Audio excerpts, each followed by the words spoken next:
Una ráfaga de viento sopló entre los frondosos árboles, marcando el final de un tranquilo día de verano. La tranquila puesta de sol estuvo a punto de verse interrumpida por las letras mayúsculas que han encendido el siglo XIX. Un austero edificio que se alzaba sobre la puerta de Brandeburgo se convirtió en el escenario del primer desarrollo de la escena. Guillermo I, monarca de Prusia, se dirigió a la multitud con gran resolución. Su proclamación tenía el sonido del destino, señalando el amanecer de una nueva era.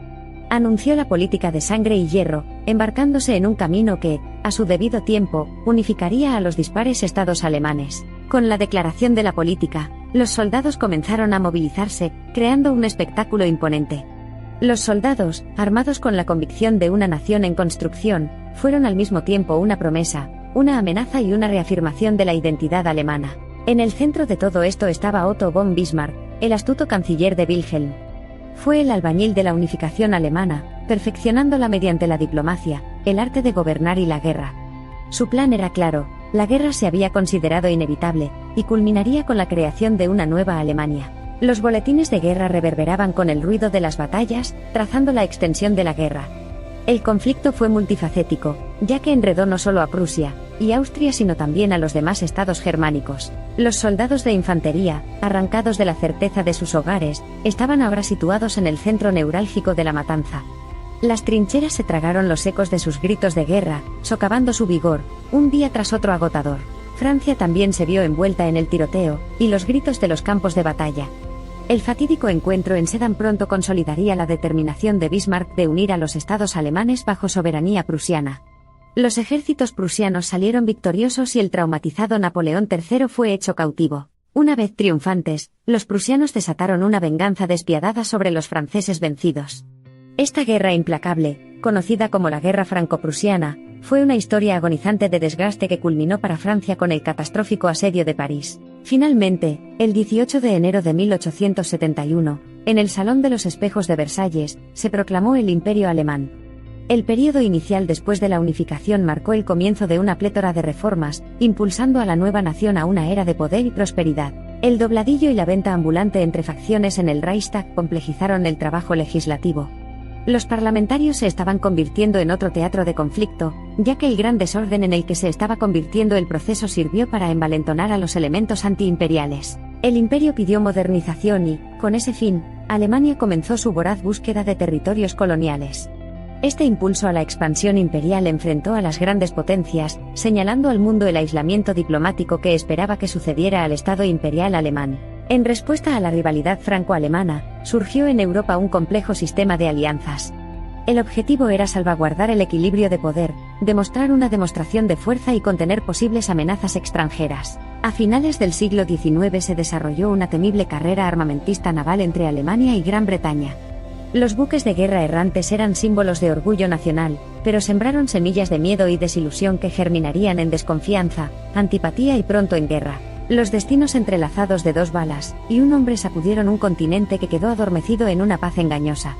El archiduque Francisco Fernando, presunto heredero del trono austrohúngaro, fue asesinado en Sarajevo, Bosnia, arrojando al imperio a una olla hirviente de nacionalismo e intereses en conflicto. En rápida represalia, Austria-Hungría lanzó un ultimátum a Serbia, sacrificialmente denso en términos que solo podían provocar una represalia.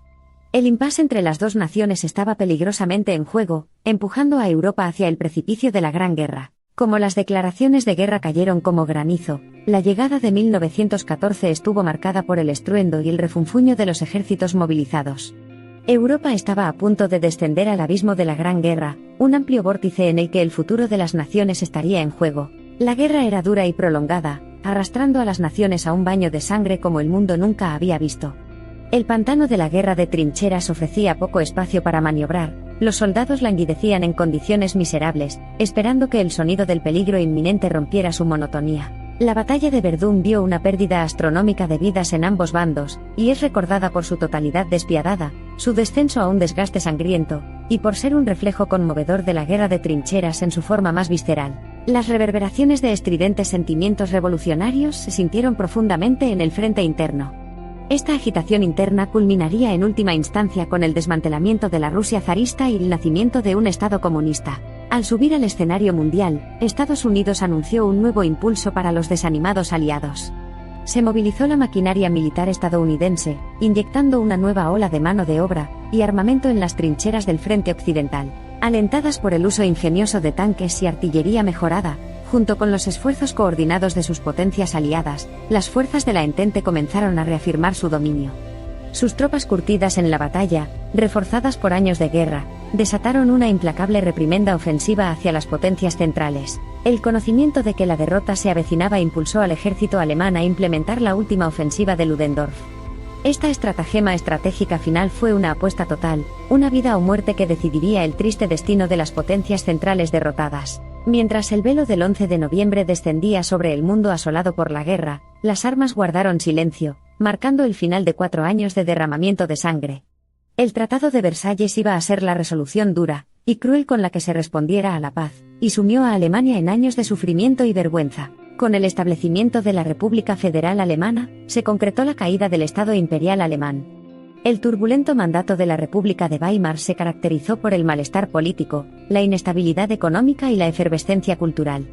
Luchó con las sombras duraderas de las glorias pasadas y los peligros de las incertidumbres futuras. La devastación económica sufrida por la Gran Guerra se agravó aún más por las imponentes reparaciones de guerra impuestas a Alemania por las naciones victoriosas.